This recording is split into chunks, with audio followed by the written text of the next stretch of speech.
आज कोई पार्षद कर सकता है? कभी भी नहीं कर सकता है। ये सरासर इनका जो निर्णय था ये गलत था कि 5-5 लाख रुपए एक वार्ड में दे।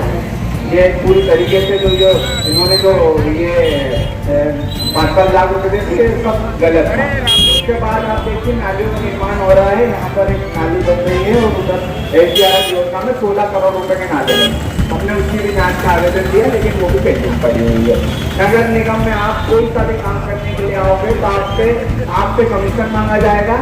यहाँ पर तो ये हाल है कि नगर निगम के अधिकारियों ने नगर निगम की परिषद में हाथों में मिर्ची ले ली है और जैसे कोई आता है यहाँ पर उसके हाथ में मिर्ची डाल देते हैं, उससे पैसे छीन लेते हैं। इस तरीके से लोगों में नगर निगम को लेकर ऐसे विचार आ रहे हैं कि नगर निगम इतनी भ्रष्टाचार और इतनी भ्रष्टाचार में क्यों लिप्त है।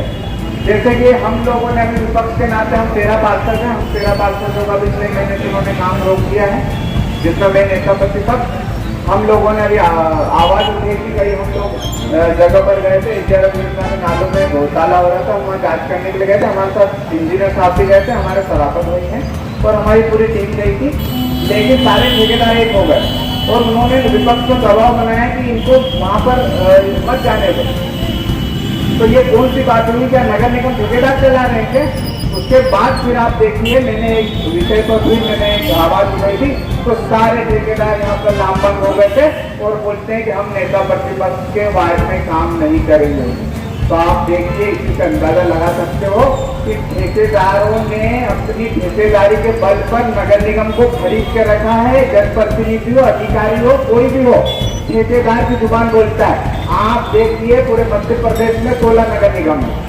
उन 16 नगर निगमों में देखा जाए तो यहाँ की एक ऐसी नगर पालिका है जिसने नेता प्रतिपक्ष के काम रोक दिए।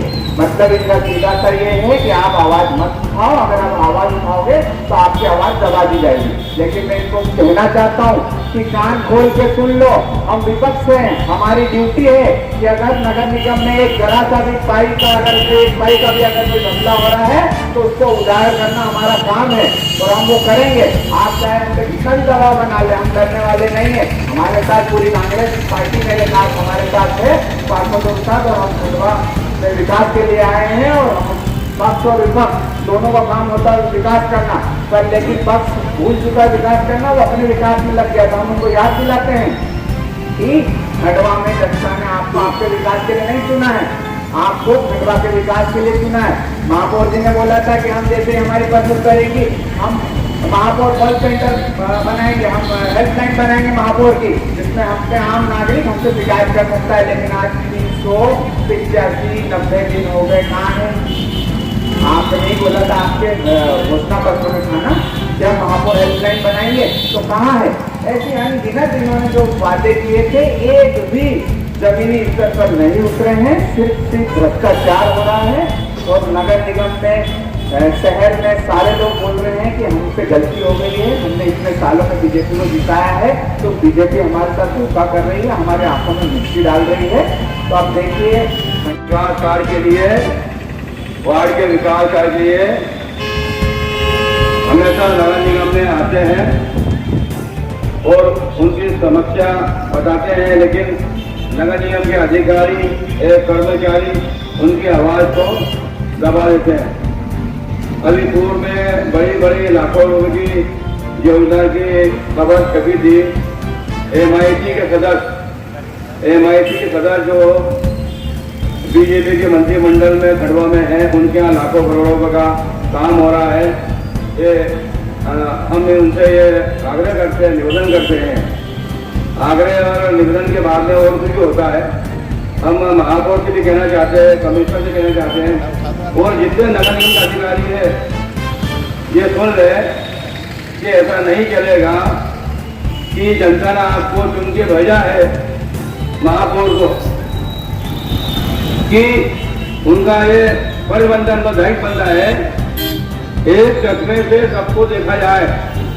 खंडवा शहर में प्रत्येक वार्ड में कार होना चाहिए, प्रत्येक वार्ड में काम होना चाहिए। 50 वार्ड है, 50 वार्ड में से महापौर महोदय को वोट मिले हैं, उनकी वजह से आप विजयी हुए हैं। तो हमारा आपसे आग्रह यही है कि आप पक्षपात ना करें।